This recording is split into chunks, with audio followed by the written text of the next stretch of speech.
اهلا وسهلا بيكم في حلقه جديده من حلقات ما لا يسع المهندس جهله.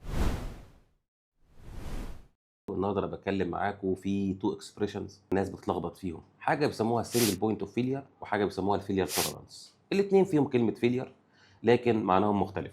سنجل بوينت اوف فيلير يعني ايه؟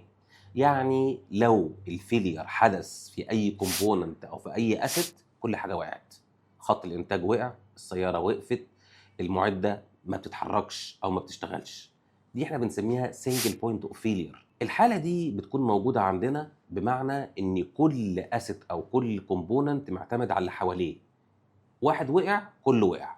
كمثال السياره، عندنا اي كومبوننت في المحرك السياره بيفشل، فالسياره بيحصل ان هي بتقف، دي احنا بنسميها سنجل بوينت اوف فيلير.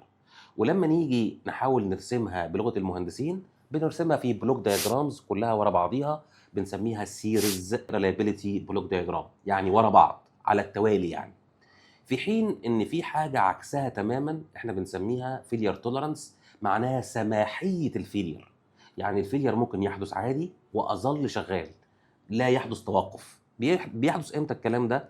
لما بيكون عندنا ريدندنسي، او بيكون عندنا احنا حاجه اسمها ستاند باي او باك اب. يعني عندي اسانسير واسانسير باك اب، عندي بامب وبامب ليها باك اب. زي مثلا في حاله مثلا في الفاير فايتنج بيكون عندنا بامب ديزل وبامب كهرباء مثلا، دي نقول عليها ان في واحده ستاند باي او في واحده باك اب. زي مثلا في بعض السيارات او بعض المعدات الحربيه بيكون عندنا في حاجه وحاجه ليها ستاند باي او باك اب. طبعا احنا بنستخدم امتى الباك اب او الريدندنسي او اللي احنا بنقول عليها فيلير توليرانس؟ بنستخدمها في حاله الكريتيكاليتي، لما بيكون في كريتيكاليتي عاليه، في حاله لما بيكون الاسيد دي مهمه عندنا ولو حصل ان هي فيلير حصل مشكله كبيره فلازم يكون عندي باك اب. بنستخدمها لو انا عاوز الجا الى الراحه او بدور على الراحه، او راحه المستخدمين، اخلي فيه في مثلا في العقار او في العماره او البيلدينج اكتر من اسانسير او اكتر من مصعد، فده معناه ان انا بيبقى عندي بديل، دايما عندي بديل.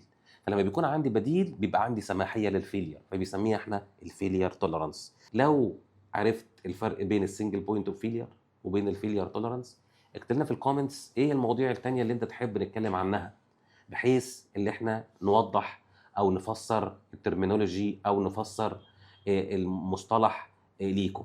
اشوفكم في حلقة جديدة من حلقات ما لا يسع المهندس جهله. شكرا جزيلا والى اللقاء.